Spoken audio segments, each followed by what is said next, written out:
নমস্কার বন্ধুরা, অভিনব চৈতিস ব্লগে তোমাদের সবাইকে আবার একবার স্বাগত জানিয়ে আজকে নতুন আর একটা ব্লগ শুরু করছি। আজকে শুরু করেছি ব্লগটা আবার সেই বিকেল থেকে। এখন ঘড়িতে ওই 6:30 মতো বাজে, আর মোটামুটি রাত্রিবেলা রান্নার তরকারিটা করা হয়ে গেছে। রুটি পরে মা করবে, সঙ্গে একজন মানুষ থাকলে একটু সাহায্য পেলেই অনেকটা মনে হয় কাজ সারা হয়ে গেছে। তো আমি এখানে আজকে বসে পড়েছি আমার কর্তামশাইয়ের ভীষণ পছন্দের একটা পিঠে বানাতে। আসলে এই পিঠেটাকে অনেকে মুগ শাওলি, কেউ মুগ পুলি, আবার কেউ ভাজা পিঠে বলে। তো আমাদের বাড়িতে যদিও এটা ভাজা পিঠে নামেই সুপরিচিত। তো সেই কারণে দেখতেই পেলে প্রথমে সোনা মুগের ডালকে কড়াতে হালকা লাল করে সুন্দর একটা হালকা সেন্ট বেরোনো শুরু করা অবধি ভালো করে নেড়েচেড়ে শুকনো খোলায় ভেজে নিয়েছিলাম। তারপর জল অল্প অল্প মিশিয়ে ডালটাকে পরিমাণ মতো সুসেদ্ধ করেছি, কিন্তু যেন একদম গলে ঘ্যাট না হয়ে যায় সেইটার দিকেও ভীষণ রকমভাবে নজর দিতে হয়েছে। বলতে পারো ডালটাকে এক প্রকার সময় দিয়ে সেদ্ধ করতে হয়েছে। তো সেদ্ধ হয়ে যাওয়ার পর তাতে দিয়ে দিলাম একদম সামান্য পরিমাণে অল্প একটু লবণ, আর একটু বেশি করে পরিমাণে দিয়ে দিচ্ছি চিনি, যেন ডালটা সুন্দর রকম একটা মিষ্টি মিষ্টি হয়ে যায় পুরো। আর এর ওপর থেকে এই গরম অবস্থাতেই প্রায় 1.5 চামচ মতো দিয়ে দেবো ঘি। আজকে যে মুগ পুলিটা বানাবো সেটা তো এই ডাল সেদ্ধর সঙ্গেই চালগুড়িটা মাখা হবে, আলাদা করে আর জল ব্যবহার করব না, তাই আর আলাদা করে ঘিও তখন চালগুড়িতে মাখাবো না। একবারে চালগুড়িতে যে ঘি আর লবণটা দিতাম সেটা পরিমাণ মতো এই ডালের মধ্যেই দিয়ে দিলাম, দিয়ে ভালোভাবে এই গরম অবস্থাতেই ডালটার সঙ্গে মিশিয়ে নেবো। দিয়ে দেখতেই পাচ্ছ বেশ সুন্দর থকথকে ঘন করে মোটা একটা ডাল সেদ্ধ হয়ে গেছে। আর সেটাকে এখনো বেশ ভালো গরম রয়েছে, ধোঁয়া উঠছে, তাই একটা ছড়ানো থালায় ঢেলে দিয়েছি। যদিও ডালটা এখনো অবধি হালকা গরম রয়েছে, কিন্তু একটু গরম গরম অবস্থাতেই পরিমাণ মতো দিয়ে দিয়েছি চালগুড়ি।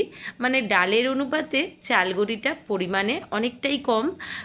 ডালটা এমনভাবেই ধরে সেদ্ধ করতে হবে যেন বেশ ঘন থাকে, আর তাতে চালগুড়িটা অল্প অল্প করে মিশিয়ে সুন্দর একটা এরকম নরম মণ্ড যেমনভাবে আটা মাখি সেরকমভাবে রেডি করে নিতে পারি। তো মাখাটা হয়ে গেছে, যদিও মেখে দেখছি পরিমাণটা একটু কম হয়েছে, সে যাই পারে হোককে যাক। আর পুরটা তো করাই ছিল নারকলে, সেটা মাকে বললাম দিয়ে দিতে। এবার ছোট ছোট করে এখান থেকে পুলি বার করে পুর ভরে ছোট্ট ছোট্ট করে সুন্দর ভাজা পুলির জন্য পুলিগুলো রেডি করে নিয়েছি। এবার যেটা কাজ সেটা হচ্ছে এটাকে ভেজে ফেলতে হবে। আসলে আমার রিকের পছন্দ মতো বিভিন্ন সময় বিভিন্ন রকম রান্না বান্না তো করেই থাকি। রান্না করাটা আমার একটা নেশা, আর সেই সঙ্গে ভালো লাগাও বলতে পারো। সেই সঙ্গে আর একটা লোভও আছে। সংসারে হোক বা নিজের কর্মক্ষেত্রে বা পড়াশোনার ক্ষেত্রে ছোট থেকেই একটা কথা ভীষণভাবে শুনে বড় হয়েছি, কখনো কখনো লোভও কিন্তু উপকার দেয় অনেক। তো সেটা সংসার জীবনে ঢুকে বেশি করে বুঝতে পেরেছি যে কখনো কখনো লোভ করাটাও ভীষণ ভালো।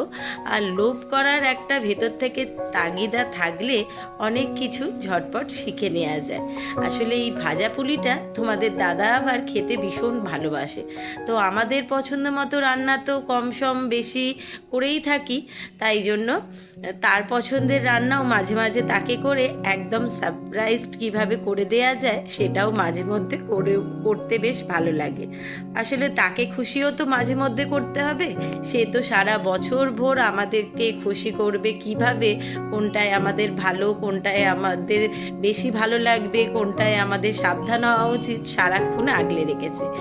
তো যে কথা বলছিলাম, আসলে যখন সংসারে সবে নতুন নতুন শুরু করেছি করা বা বিয়ে হয়ে এসেছি, তখন কিন্তু আমার সবটাই ছিল একেবারে জানার বাইরে। এর আগেও বলেছি পিঠে পার্বণ তেমনভাবে আমার বাপের বাড়িতে কখনোই হতো না, কারণ ওই দিন আমার বাবা মারা গেছিল বলে ঠাম্মা মানে আমাদের নাম্মা সব কিছুই বন্ধ করে দিয়েছিল। তো এই আমার শ্বশুরবাড়িতে আসবার পর আমার শাশুড়ি মার হাত ধরেই ছোট থেকে বড় যে কোনো রান্না তার কাছ থেকে শিখেই জানা শেখা। তো যখন সংসার শুরু করেছিলাম তখন আবার শাশুড়ি মাও ছিল ভারী অসুস্থ, তার সুগার থেকে চোখে এমন রক্ত এসে গেছিল, ডাক্তার তাকে মাথা নিচু করে জলের বোতলটাও তুলতে বারণ করেছিল। সে শুধুই চুপচাপ বিছানায় বসে থাকতো, আর তার হাতের কাছে জলের গ্লাসটাও এগিয়ে বলতে পারো মুখে ঢেলে ঢেলে খাওয়াতে হতো। খাবারের জন্যও বেশি মাথা নিচু করতে পারতো না। কিন্তু আমার বাড়িতে কর্তামশাই থেকে শুরু করে শ্বশুরমশাই আবার আমার সুপুত্র সকলেই তো খেতে ভীষণ ভালোবাসে।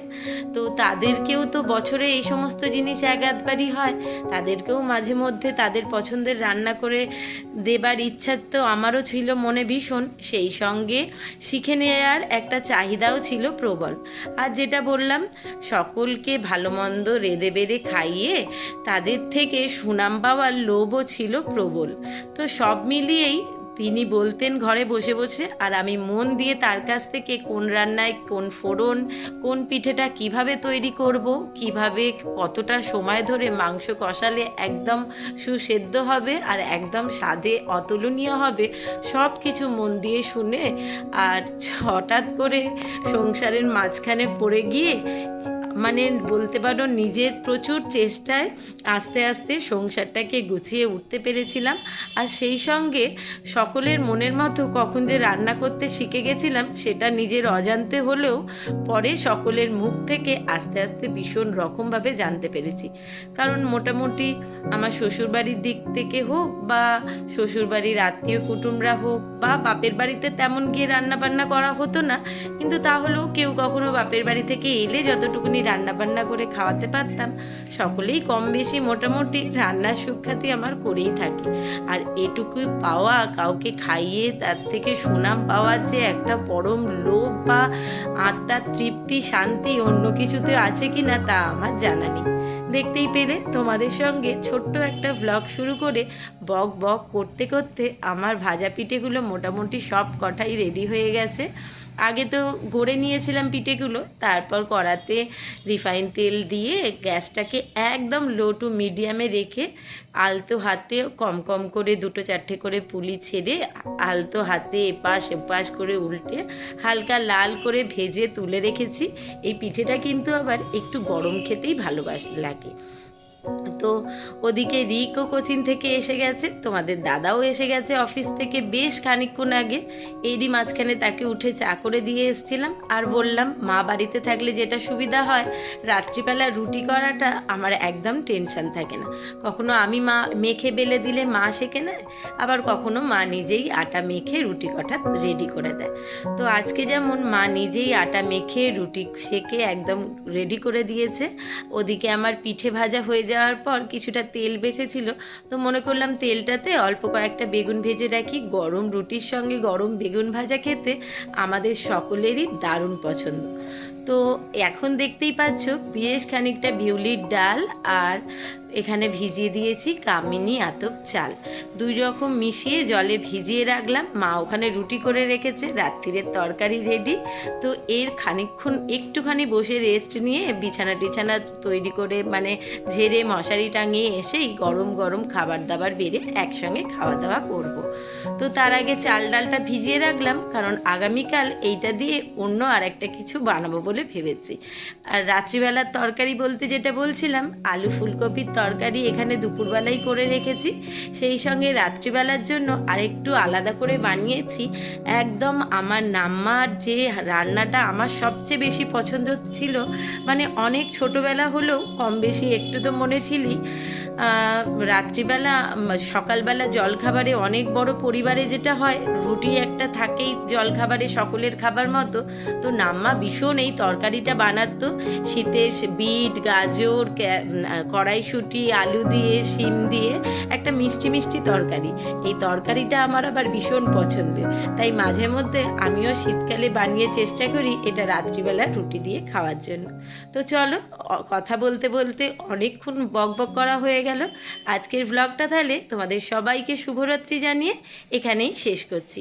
সকলে ভালো থেকো, সুস্থ থেকো, সাবধানে থেকো। খুব শিগগিরই নতুন আর একটা ব্লগ নিয়ে ফিরে আসবো। তার আগে ভিডিওটা ভালো লাগলে অবশ্যই একটা লাইক করো, কমেন্ট বক্সে তোমাদের মতামত জানিও, চ্যানেলটাকে সাবস্ক্রাইব করো, ফেসবুক থেকে দেখলে পেজটাকে ফলো করো। টাটা।